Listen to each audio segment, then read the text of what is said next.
Hello everyone, today we are going to study chapter 9, the book of Luke.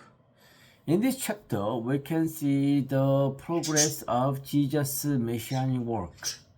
It was scaling up, and today we are going to see how Jesus' ministry was expanding. Chapter 9, verse 1. Jesus sends out the 12.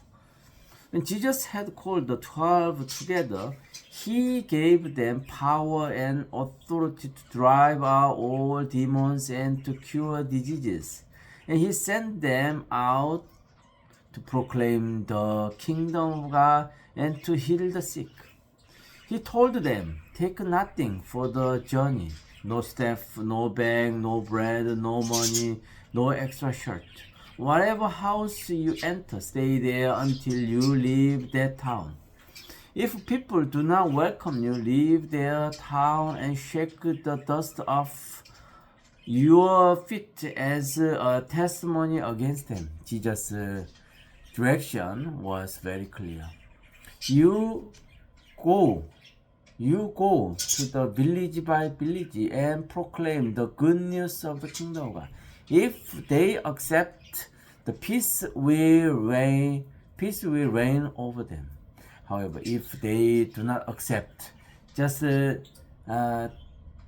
shake the dust off your feet, and it means that you don't have any responsibility on them.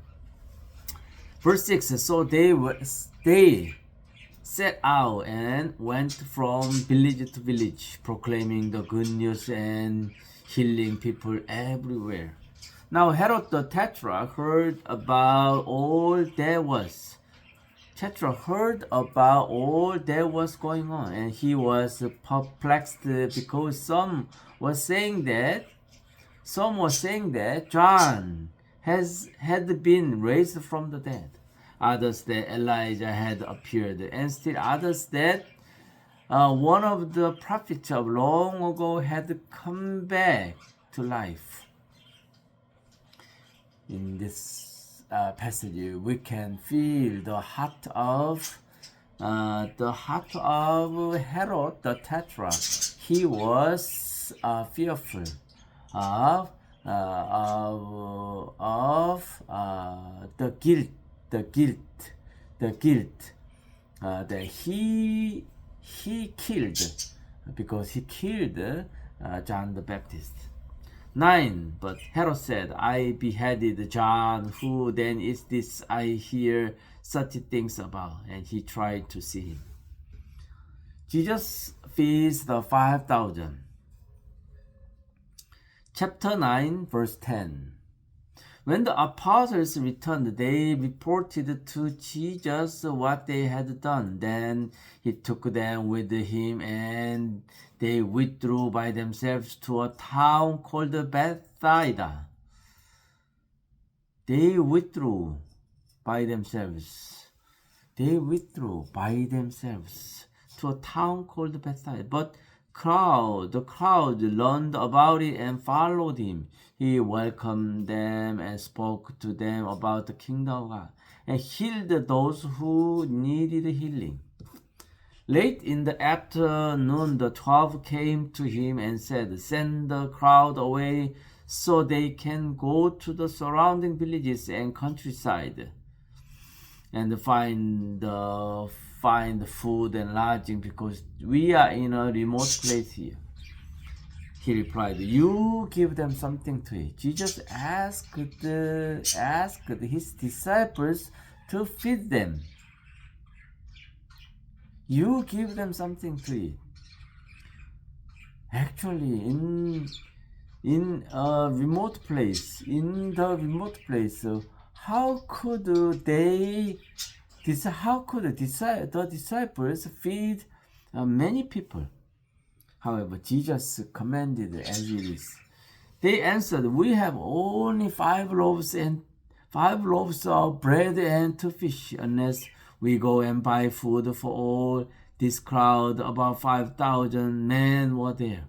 But he said to his disciples, have them sit down in groups of about 50 each. The disciples did so, and everyone sat down, taking the 5 loaves and 2 fish, and looking up to heaven. He gave thanks and broke them. Then he gave them to the disciples to distribute to the people. He gave them to the disciples to distribute to the people. They all ate and were satisfied, and the disciples picked up 12 basketfuls of broken pieces that were left over. Peter declares that Jesus is the Messiah. Peter declares that Jesus is the Messiah. Once when Jesus was praying in private and his disciples were with him, he asked them, who do the crowds say I am? Jesus, at this moment, Jesus make a moment when he revealed himself to his disciples. Jesus performed many miracles that only could happen by the Messiah, the Son of God. So, in this scripture, we can see who Jesus is. 18. Once when Jesus was praying in private and his disciples were with him, he asked them, who do the crowds say I am? They replied, some say John the Baptist, others say Elijah, and still others that one of the prophets of long ago has come back to life. But how about you? Jesus asked directly to the disciples. How about you? He asked, who do you say I am? Peter answered, God's Messiah. Jesus predicted his death. Jesus strictly warned them not to tell this to anyone. And he said, the Son of Man must suffer many things and be rejected by the elders, the chief priests, and the teachers of the law, and he must be killed on the 3rd day, be raised to life. Jesus clearly prophesied that he would be going to die. We would be going to suffer and rejected and be rejected, and he must be killed, and on the 3rd day be raised to life. Exactly, Jesus prophesied the picture that he was going to take. 23. Then he said to them all, whoever wants to be my disciple must deny themselves and take up their cross daily and follow me. For whoever wants to save their life will lose it. But whoever loses their life for me will save it. What good is it for someone to gain the whole world and yet lose or forfeit their very self? Whoever is ashamed of me and my words, the Son of Man will be ashamed of them when he comes in his glory and in the glory of the Father and of the holy angels. Truly I tell you, some who are standing here will not taste death before they see the kingdom of God. See the kingdom of God.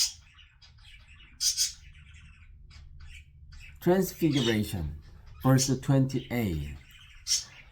About 8 days after Jesus said this, he took Peter, John, and James with him and went up onto a mountain to pray. As he was praying, the appearance of his face changed, and his clothes became as bright as a flash of lightning. 2 men, Moses and Elijah, appeared in glorious splendor. Glorious splendor. Talking about with Jesus, they spoke about his departure, which he was about to bring to fulfillment at Jerusalem. Peter and his companions were very sleepy, but when they became fully awake, they saw his glory and the 2 men standing with him. As the men were leaving Jesus, Peter said to him, Master, it is good for us to be here. Let us put up 3 shelters, one for you, one for Moses, and one for Elijah. He did not know what he was saying. While he was speaking, a cloud appeared and covered them, and they were afraid as they entered the crowd. A voice came from the crowd saying, This is my son, whom I have chosen. Listen to him. When the voice had spoken, they found that Jesus was alone. The disciples kept this to themselves and did not tell anyone that at that time what they had seen. Jesus heals a demon-possessed boy. The next day, when they came down from the mountain, a large crowd met him. A man in the crowd called out, Teacher, I beg you to look at my son. I beg you to look at my son, for he is my only son. A spirit seizes him, and he suddenly screams. It throws him into convulsions. It throws him into convulsions so that he foams at the mouth. He scarcely ever leaves him and is destroying him. I begged your disciples to drive it out, but he could not. You unbelieving and perverse generation, Jesus replied. How long shall I stay with you and put up with you? Bring your son here. Jesus was frustrating of this situation because Jesus saw in their heart unbelieving. Jesus called the 12 disciples who were following and learning from Jesus. However, still they were filled with unbelief and lack of faith. Even though they had experienced the power of God. 42. Even when the boy was coming, the demon threw him to the ground in a convulsion. But Jesus rebuked the impure spirit, healed the boy, and gave him back to his father. And they were all amazed at the greatness of God. Jesus predicts his death a second time. While everyone was marveling at all that Jesus did, he said to his disciples, Listen carefully to what I am about to tell you. The Son of Man is going to be delivered into the hands of men. But they didn't understand what it meant. It was hidden from them, so that they did not grasp it, and they were afraid to ask him about. Jesus revealed the second time in chapter 9, the book of Luke. 46. An argument started among the disciples as to which of them would be the greatest. As to.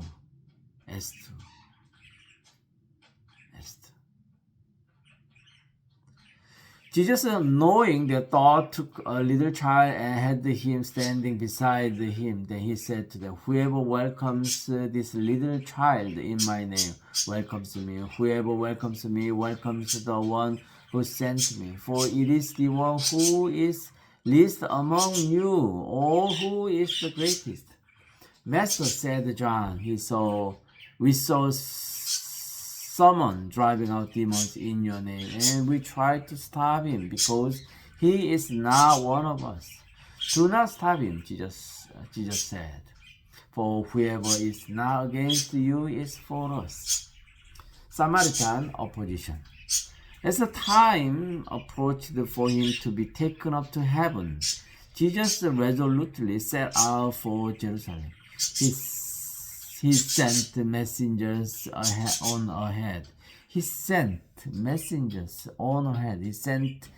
who went into a Samaritan village to get things ready for him. But the people there did not welcome him because he was heading for Jerusalem.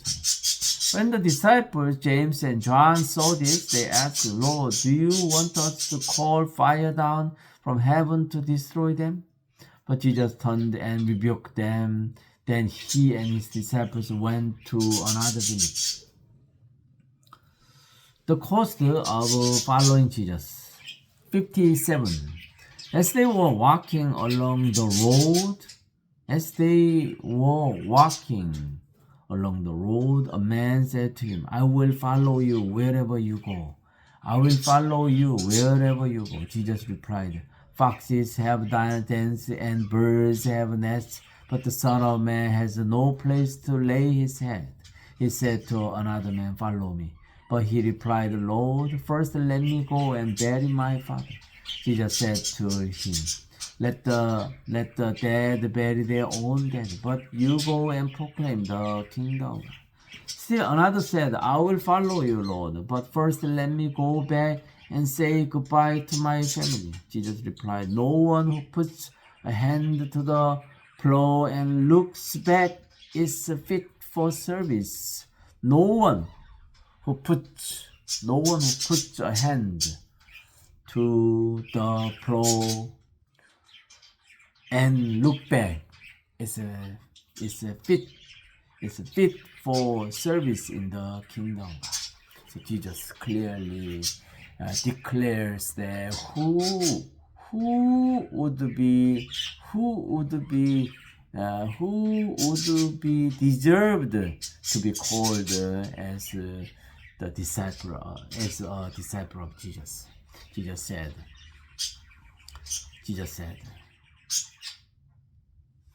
someone came to Jesus and asked, I wanna follow you. But he replied, Lord, first let me go and bury my father. What does it mean?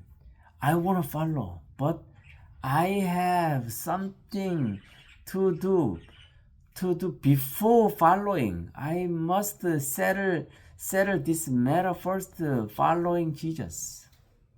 But Jesus clearly said, to him, let the dead bury their own dead.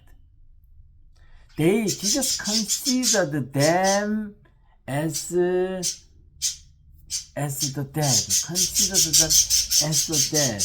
Jesus called them dead. They are dead. The dead. So please don't associate with the dead, the affairs of dead.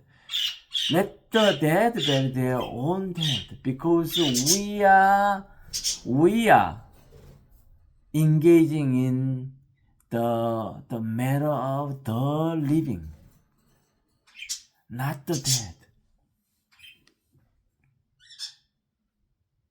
Jesus said, but you go and proclaim the kingdom of God.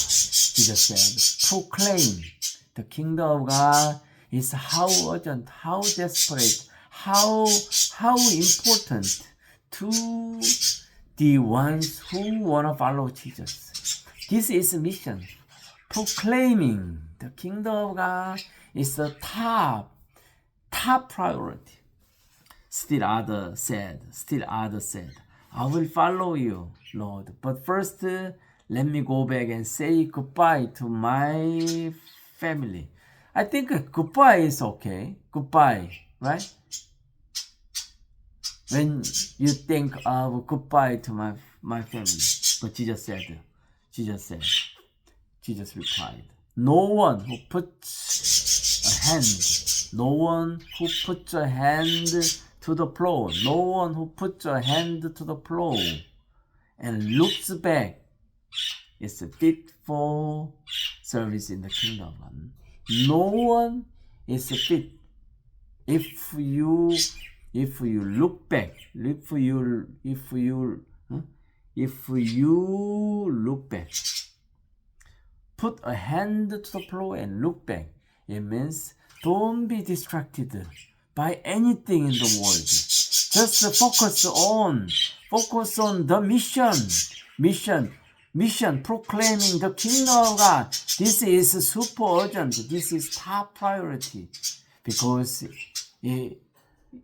under this world, under the power of death, we are all the dead. Let the dead bury their own dead. So we must be awakened in this truth. We should be in the matter of the living, not the matter of the dead. Thank you for listening to Isaac Public Class. Bye.